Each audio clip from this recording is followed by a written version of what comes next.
Hi, everyone. It's Courtney Edmond back again to talk with you about executive function skills, executive functions, and how they relate to behavior, motivation, and how we differentiate the two. Because as a parent, when we have expectations, and in life, when there are expectations and those expectations aren't met, the parenting manuals that we have been given and we grew up with um, were that if you aren't meeting those expectations, it's because you don't want to.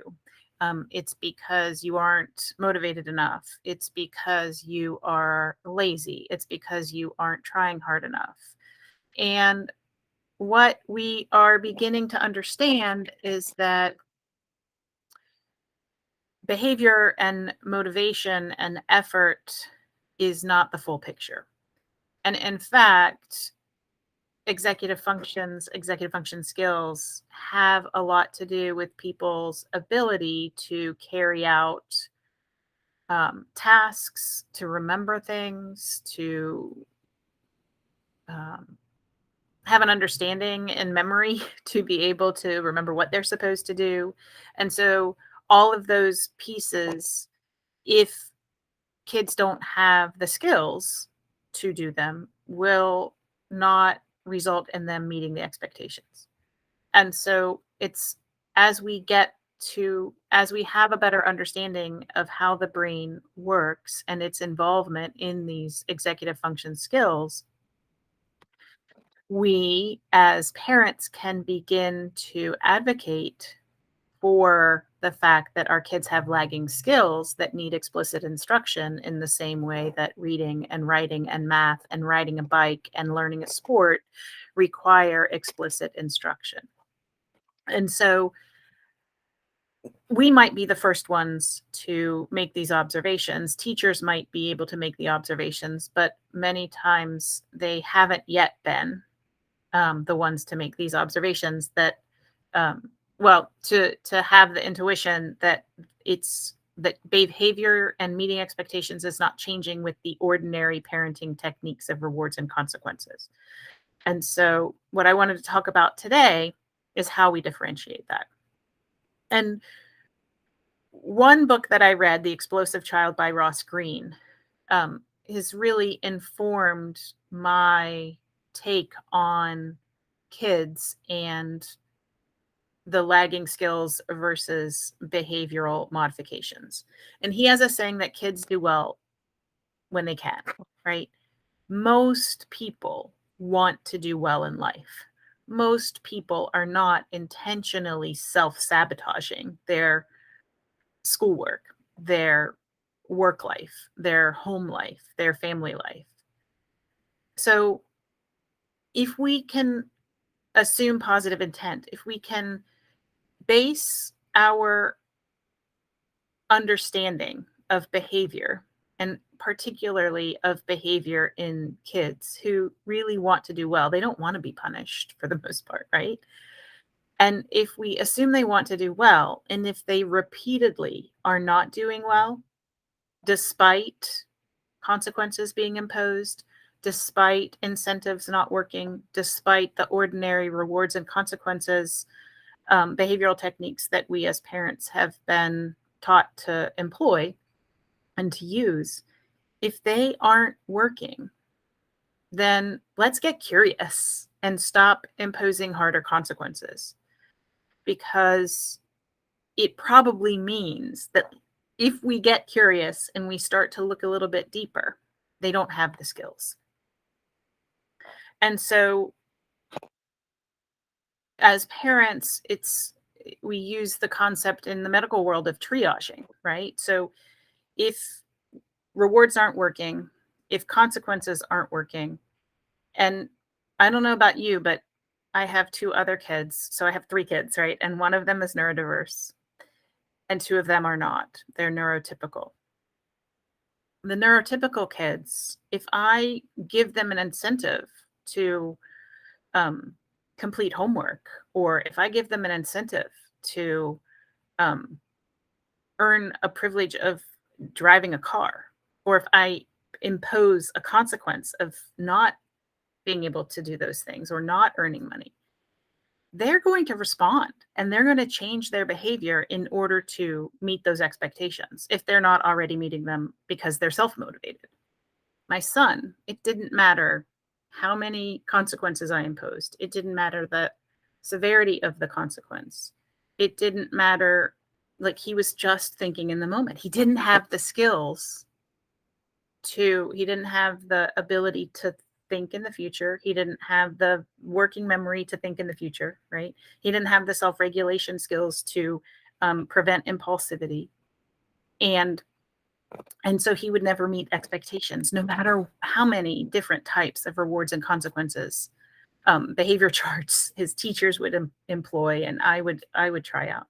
It didn't matter. He didn't have the skills. And so I triaged it, right?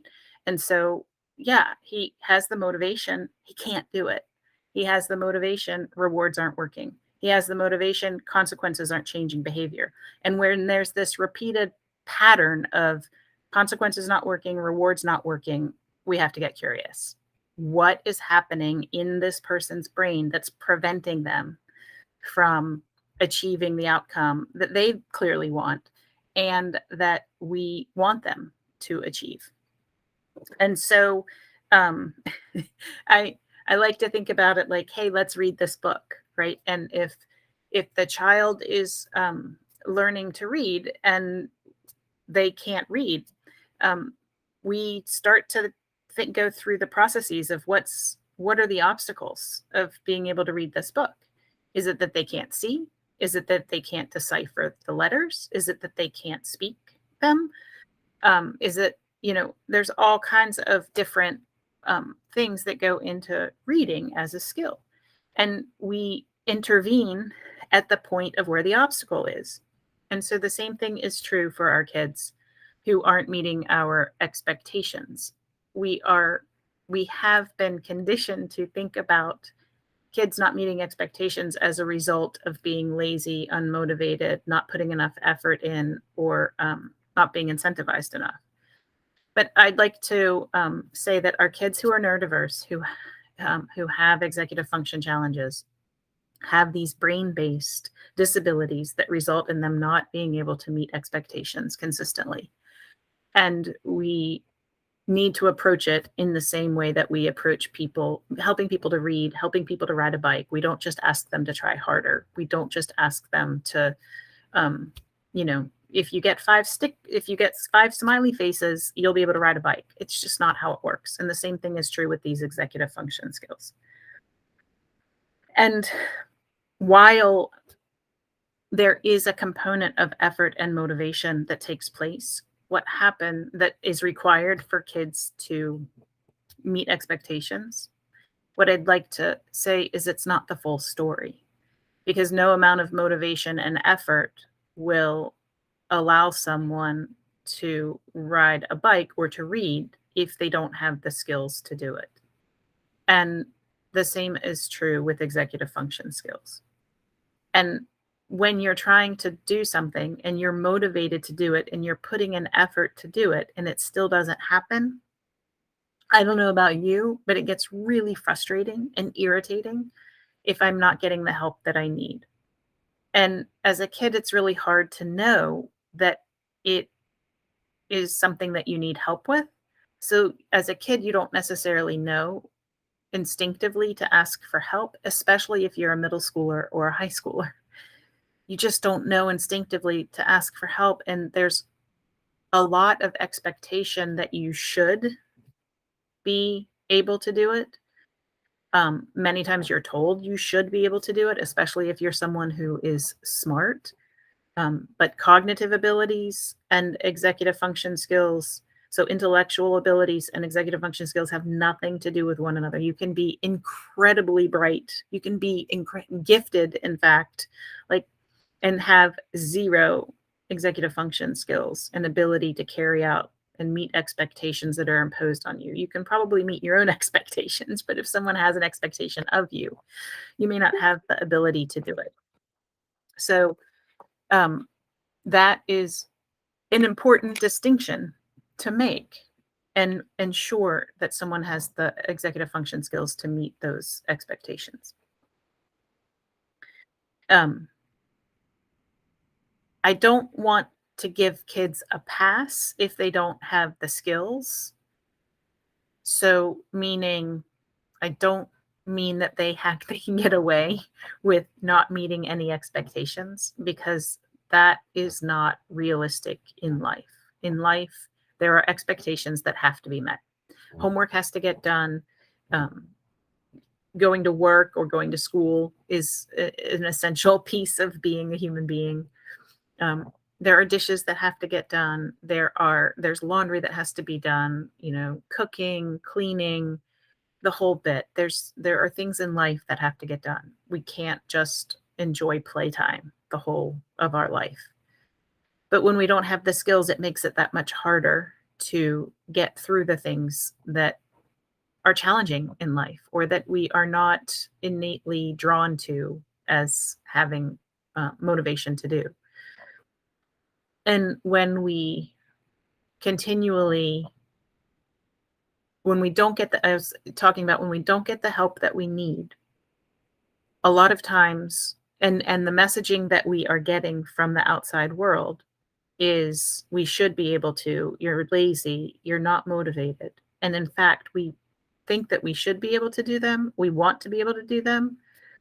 A lot of times what happens is we take the blame ourselves. And these kids internalize the blame.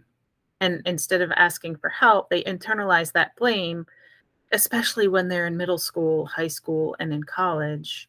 When they see everybody around them, they don't want to be different. They're struggling to be independent and to prove their independence and abilities to live independently and work towards independence. It's just part of that developmental sequence and stage. What happens is there's the self-esteem of kids tanks, and we start to see behaviors that create this armor and protective layer around them, because they want to feel good about themselves, but they're not.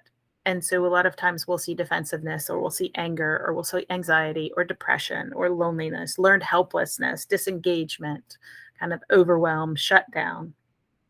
And unfortunately, it results in these kids with lagging skills having behavioral problems. And what I would like to say is that no amount of behavioral management will change the skills and result in the success that these kids desperately want to have. They want to feel good about themselves. They want to do well in life. And so the approach that is needed when we realize the kids are neurodiverse, they have executive function challenges.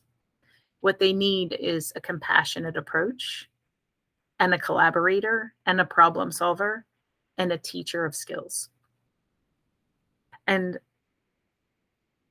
what makes it challenging is that all of these skills and all of these motivations and all of this effort is housed in our brain, is housed in their brains. And it's really hard to see, it's really hard to test, it's really hard to understand and get evidence of. And we are conditioned to see we are conditioned to see choices and unmet expectations as a choice rather than as skill-based. So I think you understand where I'm coming from. It's hard, but it's important for us to get it's hard to differentiate at first, but if you have in the back of your mind that kids do well if they can, assume positive intent, and take a compassionate, curious approach, and question whether or not, do they have the skills? Can you do this? See if they need help. Offer help. What's getting in the way? Asking the right questions. How can I help you succeed? Can I sit here with you? Can I get you a coach? What's it going to take for you to make this happen? Get curious and creative in our solutions that are not rewards and incentives and consequence based, because that damages ultimately the relationship that we have with our kids as parents. And that's the most important thing that our kids need is, if you remember my step stool model, is acceptance, patience, trust. Um, those are the most important foundations in helping a child to be successful and building skills, is that solid foundation, that relationship. Um, and when we can be calm, compassionate, curious collaborators and problem solvers with our kids to help them build their skills, it can make all the difference in their sense of self and in their growth and success in life, as the step stool says. So be a triager of what's getting in the way of my child meeting expectations. Yes, absolutely. It could be laziness. It could be motivation. It could be effort. I'm not giving these kids a pass. They have to meet expectations at times. But sometimes it's skill based and they don't have the skills to make it happen. So let's get curious as parents and help these kids build skills and be successful. I look forward to any comments that you might have and to continuing this conversation in office hours, and in the comments below on the Facebook group, I should say, or in the Sip and Shares. Thank you so much.